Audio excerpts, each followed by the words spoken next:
16h-18h sur Europe 1, Historiquement Vôtre. Stéphane Bern.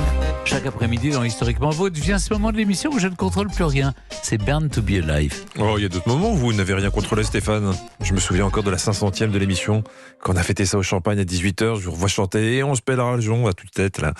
Vous avez raison, ce qui se passe à Versailles doit rester à Versailles. Jouons, Stéphane. Alors, je vous l'ai dit tout à l'heure, il y avait un indice sur les chats, puisque Clémentine, vous l'avez rappelé, cette année c'est... L'année du chat. Juste pour information, c'est l'année du lapin. Mais sinon, tout va bien. Ah voilà, c'est ce que j'ai bien pensé. Mais moi j'ai vu des chats passer partout là. Oui, Non, mais ça c'était ça, dans votre c'est- rue, ça n'a oui. rien à voir. Non, pas dans ma rue, sur les réseaux sociaux, on voit que des chats. Non, c'est du J'ai lapin. cru que j'ai confondu. Ah non, mais Non, ça vraiment, se ça ressemble va très beaucoup. très mal. Ça se ressemble Mal, hein, énormément. mal. Comment ça se passe? Vous avez combien à chaque œil? C'est vrai que c'est l'année du lapin. Du lapin. C'est une blague, non? Non, c'est de l'année du lapin. J'aimerais vous faire plaisir. Hein. C'était l'année du tigre l'année dernière, cette année l'année du lapin. Une question pour Stéphane en attendant. 1770, James Cook accoste en Australie. Il est communément admis qu'il est le premier, sauf par ceux qui pensent l'inverse, évidemment. D'où vient le nom Sydney, la ville la plus peuplée du continent? D'une pratique de chasse, d'un village français ou d'un animal local? Il n'est pas le premier, c'est un Français qui a mis le premier les pieds en Australie. C'était Saint-Aloirn, me semble-t-il. Et il a déposé la bouteille pour revendiquer la terre au nom du roi de France. Le pauvre, il est mort sans doute de dysenterie. Quelque temps après, il n'a pas pu revendiquer sa Mais c'est peut-être découverte. pour ça qu'il a laissé le nom du village français. Peut-être Sydney. Mais Sydney, ça fait pas très français. Hein. Non, parce qu'on le Ça- prononce à l'anglaise. Sydney, Sydney, je Donc vais... c'est ça, c'est soit le nom d'un village français, soit c'est un animal local, c'est ça? Exactement, ou une pratique de chasse. Vous croyez pas que James Cook aurait filé un nom français en Australie alors qu'il est le premier à y mettre les pieds? Jamais un Non, Anglais non, non. aurait fait ça. Non, les deux n'ont pas de lien. Là, je vous parlais de James Cook pour l'Australie. Ah d'accord. Mais après, je vous demandais l'origine du nom d'accord. Sydney. Ça n'a rien à voir. D'accord. Je ne connais pas d'animal local qui s'appelle Sydney. Bah, Sydney le pingouin, vous connaissez pas? Non. Je dirais village français. Un village français pour Stéphane. Vous êtes le spécialiste des villages. non, c'est pas si, vrai. Si. Ne Moi soyez pas j'aurais dit une modeste. pratique de chasse aborigène. Et on va voir si vous méritez ce titre. Mais non. Vous avez gagné! Bravo. Oh, bah voilà. Ah, c'est qui le bravo. patron? Ouais. Hein? Vous auriez dit quoi? Moi je n'ai pas une pratique de chasse parce Ah que ouais. le nom me dit tellement rien du tout. Alors, C'est d'un allez-y. village français, plus précisément d'un petit village normand appelé Saint-Denis. John, Ah, c'est rigolo. voilà, John de Saint-Denis ou Sidonie avait pris son nom en rapport avec ce village. Son lointain descendant Thomas Townsend, le premier vicomte de Sydney, donnera son nom à la ville. Voilà, Ah, c'est une ça, déformation. elle est bien bonne celle-là. village Donc Saint-Denis. Sydney, ça vient de Saint-Denis. Exactement, un village Oh, normand. Oui, ça c'est Saint-Denis de Normandie. ça, oui, bravo. Ah, écoutez, vous Bravo, voyez, de hein. temps en temps. Oui. Ben, comme vous êtes contente, c'est une question pour vous, Clémentine. Landru n'avait pas que des défauts. Non. Avant d'avoir quelques démêlés avec la justice, homme de challenge, il avait tenté de monter son entreprise. Et il voulait monter une société commercialisant une bicyclette à moteur. Seulement voilà, il a encaissé un tiers de l'argent des commandes sans avoir jamais lancé la fabrication. Vrai ou faux? Je revois une photo, me semble-t-il, de Landru en train d'essayer de mettre au point son prototype. Complet. Donc il en aurait fait un sans jamais le commercialiser, c'est ça? C'est-à-dire qu'il a encaissé l'argent des commandes, Oui. voilà, Il a jamais et commencé à un fabriquer. tiers de l'argent, et puis il n'a jamais fabriqué les fameuses bicyclettes à Oui, je moteur. le crois volontiers, oui. Vous le Ouais, croyez volonté? ouais. On regarde ça. Vous avez gagné! Tout est vrai. Landru est parti avec l'argent.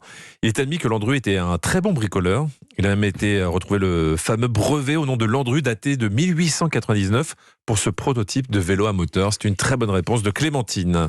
Stéphane, c'est à vous à nouveau. Je vous ai parlé de chat, on y vient, mais je vous préviens, c'est pas très joyeux. Non. Alors, je ne sais pas, Stéphane, si à Europe 1 ou dans une autre radio, il vous est déjà arrivé de faire grève. Non. Non, jamais. Quoi qu'il en soit, en 1730 à Paris, les ouvriers d'une imprimerie, pour dénoncer leurs conditions de travail, ont tué les nombreux chats de leur patron. C'est cruel, mais surtout, est-ce que c'est vrai ou c'est faux? Pourquoi? Il y en avait beaucoup? Je ne saurais vous dire. D'accord. Est-ce que ça va changer? Alors, il y en avait 53, Stéphane. En tout cas, c'est un mouvement social, hein. C'est ça qu'il faut retenir. Non. Je préfère pas penser qu'on tue des chats. Vous n'y croyez pas? Non. C'est votre dernier mot? Oui, enfin, de toute façon, bien choisi. Non, je veux pas qu'on tue des chats. D'accord, bah écoutez, c'est vous qui décidez, c'est vous le patron. Hein. Mais on vérifie quand même. Vous avez Perdu. Ils ont tué les chats des patrons. Et Ouais. vous avez dit que c'était triste en plus. Mais en plus, Eh oui. j'avais donné un gros indice. Argumentant que les chats étaient mieux traités que les ouvriers, ces derniers ont organisé un simulacre de procès où l'issue a été fatale pour les minous. Toute la rédaction d'Historiquement Vôtre se désolidarise de ces actes de violence. Ah oui, moi, je peux pas, ça. Ça s'est passé dans le quartier latin, rue Saint-Séverin. Une question pour Clémentine qui peut remporter ce quiz avec cette question. Est-ce que vous aimez la bière? Non, pas du tout. Ah. Pas du tout, du tout. Écoutez, si vous buvez une bière Desperados et que vous fermez les yeux, vous imaginez des cactus, le Mexique, Pancho Villa, Marlène Schiappa. Alors que la bière date de 1995 et qu'elle est née au nord de Strasbourg. Oui. La brasserie alsacienne qui a créé cette bière, c'est la brasserie Fischer. Quand est-ce qu'elle est née, la brasserie Fischer? Elle est née au 18e, au 19e ou au 20e siècle? Oh, je dirais au 18e.